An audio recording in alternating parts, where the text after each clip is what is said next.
Resuming debate, Senator Modi. Thank you, Madam Speaker. Honorable Senators, I rise today to speak to the Budget Implementation Act. A few weeks ago, I was honored to be invited to give a keynote address at a conference led by Campaign 2000, a leading group in the fight against child poverty.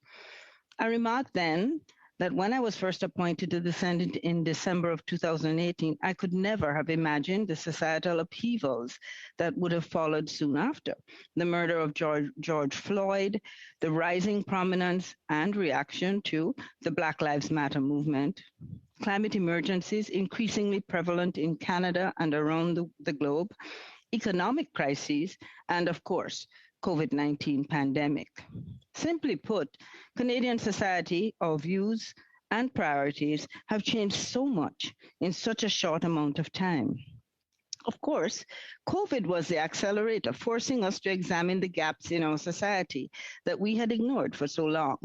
It reinforced for Canadians that an economy is about people, that regardless of the stock market or the annual GDP, if Canadians are living in poverty, struggling to access services, or unable to build a life for themselves and their families, then colleagues, our economy is not working.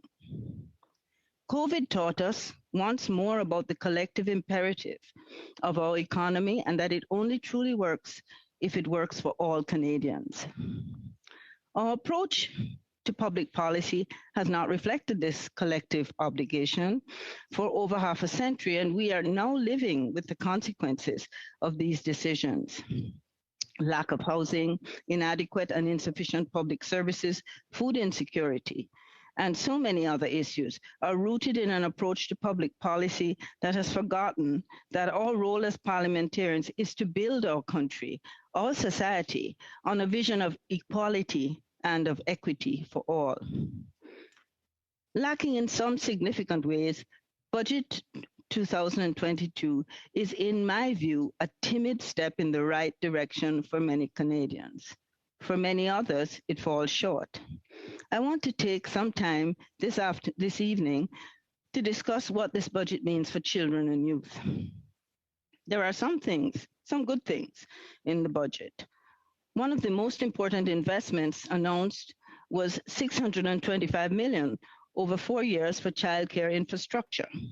As I outlined last year, universal and affordable childcare will have life-changing effects for millions of families, unleashing the economic potential of parents, mainly women, and ensuring more children have early care and education that can set them on a path of a life of happiness, success, and productivity. The agreements with provinces and territories to lower costs is going to increase demand and address the need for physical space.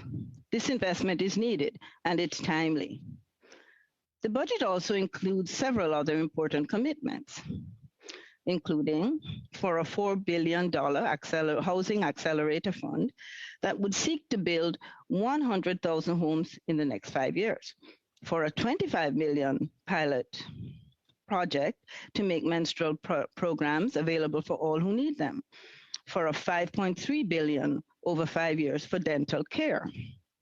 These new programs will directly impact millions of Canadians for the better, and in this regard, the government is to be congratulated. Nonetheless, I do feel that in some important aspects, this budget fails to tackle some of the most pressing social issues and presents a vision for the future that is, in large, timid and somewhat lackluster. Colleagues, despite all the good things that Budget 2022 does, I believe that overall it has left children and youth behind at a time when they need our support the most. 1 in 5 children in Canada live in poverty. For status First Nation children, it's 1 in 2.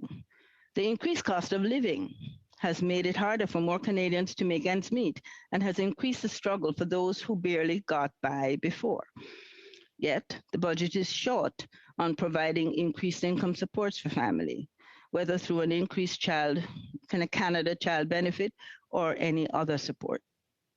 1/3 of food bank users are children, and 1 in 8 families are food insecure. Yet, despite the admission that food insecurity will be increased due to the war in Ukraine, little has been done in the budget to address this pressing issue. UNICEF Canada's most recent data indicates that only 55% of children and youth report a high level of child life satisfaction, while more than a quarter report feeling sad or hopeless for long periods of time. I've heard from many stakeholders in pediatric medicine world that this budget offers little in the way of meaningful solutions to address youth mental health issues. By applying a lens that focuses on children's needs and rights, it becomes evident that this budget contributes to a status quo that is not serving our children very well. Therefore, I'd like to take a few minutes to discuss where bold and urgent action is needed to improve the status quo by sharing a few of the highlights from Canada's recent review by the UN Committee on the Rights of the Child.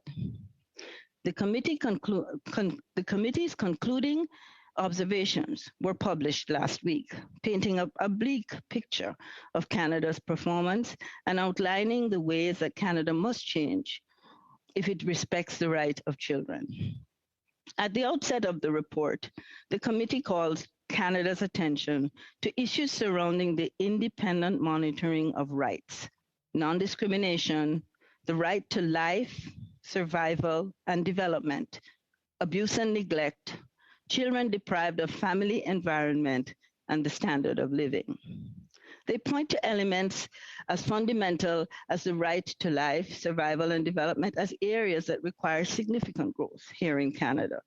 While this may not be surprising, it ought to be very disturbing for us. Regarding independent monitoring, the committee urged Canada to establish a federal advocate for children, similar to the one that I've championed in the past. This would be key to ensuring that all work at the federal level, including future budgets, are considered through a children's rights and well-being lens.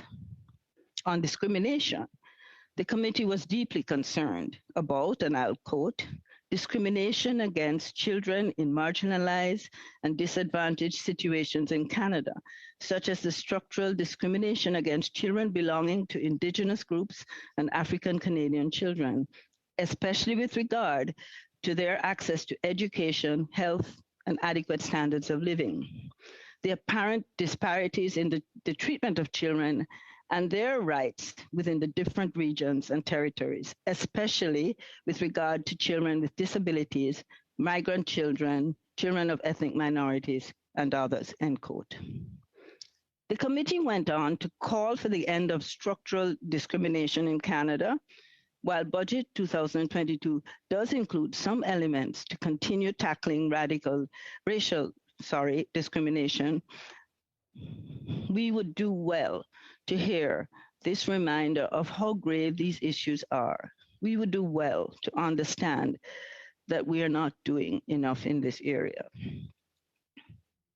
On the right to life, survival, and development, the committee called on Canada to fully implement the calls for justice of the National Inquiry on Missing and Murdered Indigenous Women and Girls. The committee also recommended Canada implement a national strategy on the prevention of violence against children, strengthen its preventative measures aimed at avoiding the removal of children from their family, and revise its strategy to address water and sanitation issues on reserves. Notably, regarding child poverty, the committee observed that Canada should, and I quote again, ensure that all children and their families living in poverty receive adequate financial support and free, accessible services without discrimination, end quote. These are some of the many areas where Canada would do well to improve. But the unfortunate truth is that we didn't need the UN to tell us about these issues because they're well known to us. This report was a reminder of a truth we know, a reminder that we need to be more ambitious in how we seek to ensure the rights of children are respected. And so it makes me all the more disappointed with the budget and with its timidity. The review by the UN Committee on the Rights of the Child concludes with a reminder that in addition to our failures in a number of policy areas, we lack comprehensive approach to ensuring the rights of our children and ensuring their well-being. Colleagues, this is an observation that should not surprise us. How do we get to our destination if we don't know where we're going? How do we build something better and stronger without a plan? We will never get to that destination if we don't know where we're going, and we will never build something stronger without that plan. So what should we be doing? Well, first, Canada has not implemented comprehensive legislation on children's rights. This creates an important gap in our vision. Second, we don't have a strategy. We lack a comprehensive approach to ensuring the rights of our children and for ensuring their well-being, a strategy to bring together the resources, ideas, and energy currently being expended, a strategy that defines our targets and desired outcomes, a strategy that identifies the indicators that we'd use to measure success and progress, that would help us to understand if we're advancing in our vision. None of the necessary elements of success currently exist, and we need to change that. Colleagues, on many social issues, Budget 2022 will have a positive impact, although it fails to consider the many challenges facing our children and youth and their families. The status quo has left many behind, and it is time we identify a path towards progress. I'm looking forward to working with you all on this. Merci, Megwish. Thank you.